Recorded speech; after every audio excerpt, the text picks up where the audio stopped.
les veines. J'avais mis mon beau pantalon, un pantalon de la semaine, et m'en allais voir Madelon. Madelon est le nom d'une femme. Vous avez aisément compris que Madelon était la dame de qui mon cœur était épris. Oui. Faisant sans projet de ménage, j'allais devant moi tout songeur, rêvant d'un prochain mariage d'où dépendait tout mon bonheur. Bref, j'en avais tant dans la tête que là, sur le bord du trottoir pour m'y réfléchir, je m'arrête, sans même m'en apercevoir. Soudain, à la jambe, j'éprouve une étrange sensation. Je tâte. Qu'est-ce que je découvre? Horreur, une inondation. Un chien. Un chien vulgaire, ignorant les lois du bon ton, pour quelque simple réverbère, avait pris mon beau pantalon. Mais c'était comme une cataracte qui ruisselait abondamment, et ce n'était qu'un premier acte. Cela commençait seulement. Bon, en voyant l'énorme tache, je pousse un cri, puis furieux dans le dos du chien, je détache un coup de botte. Généreux! Après cela, dans une boutique, j'entre afin de faire laver l'humiliation publique dont on venait de m'abreuver, et la chose faite et tout humide, tout mouillé dans mon pantalon, je dirige mon pas rapide vers la maison de Madelon. Je n'avais pas tourné la rue que tout d'un coup là, j'aperçois comme quelque chose qui remue derrière moi. Je regarde. Oh ciel, quelle audace! Non, vous ne devinerez pas. Des chiens 10, 15, 20 en masse sont là me suivant pas à pas. Exaspéré, je les repousse. À coup des pieds, comme je peux, ils reviennent à la rescousse et me suivent à qui mieux. À chacun me voyant de la sorte, me croit sorti de Charenton. Enfin bon, bref, j'arrive à la porte du logis de ma Madelon. Ouf! Mon supplice a donc un terme.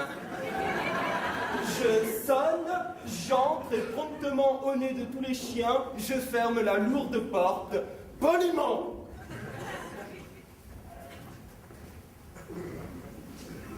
Mais voilà bien une autre affaire. À peine ai-je vu Madelon qu'elle me montre toute fière un tout petit chien de salon. Je viens de l'acheter, me dit-elle. N'est-ce pas qu'il est charmant? Oui, certes, la bête est très belle, murmurai-je piteusement. C'était un animal horrible, mais il plaisait à Madelon. Soudain, j'eus une peur terrible, le chien ferrait mon pantalon. Et regardez comme il vous aime! En effet, oui, j'étais tout blême. Madelon trouvait ça charmant. Hélas, ma crainte était fondée. Tout à coup là, en plein salon, je sentis ma jambe inondée. C'en est trop! J'éclate en furie, et comme un feu subitement aux yeux de la belle ahurie, je me lève et sors brusquement. J'étouffe! Je n'en puis plus! J'en ai la berlue, mais patatras, qu'est-ce que je vois dans la rue? Tous mes chiens m'attendaient en bas! Bon, mais c'est un crampon! C'est une colle! Je ne sais comment les chasser, et je pique une course folle pour pouvoir m'en débarrasser. Hélas, ils courent aussi vite, et qui plus est, plus nous allons, plus cette meute à ma poursuite s'accroît derrière mes talons. Déjà, ce n'est plus une troupe, c'est une révolution qui va, crie, court, aboie et coupe partout la circulation. Pas une voiture d'avance, les tramways doivent s'arrêter, cela fait un désordre immense, chacun commence à s'ameuter. Plus d'un chien que l'on tient en laisse par tous les autres attirés, trame son maître ou sa maîtresse, son conducteur atterré. J'ai des enfants, des aveugles, des bigueux, des bigots, tous après moi précipités. C'est en vain que chacun résiste. Il faut bien suivre le courant. Ils sont tous là, suivant ma piste, roulant, tombant, vociférant, plus d'un même. Les mauvaises crient.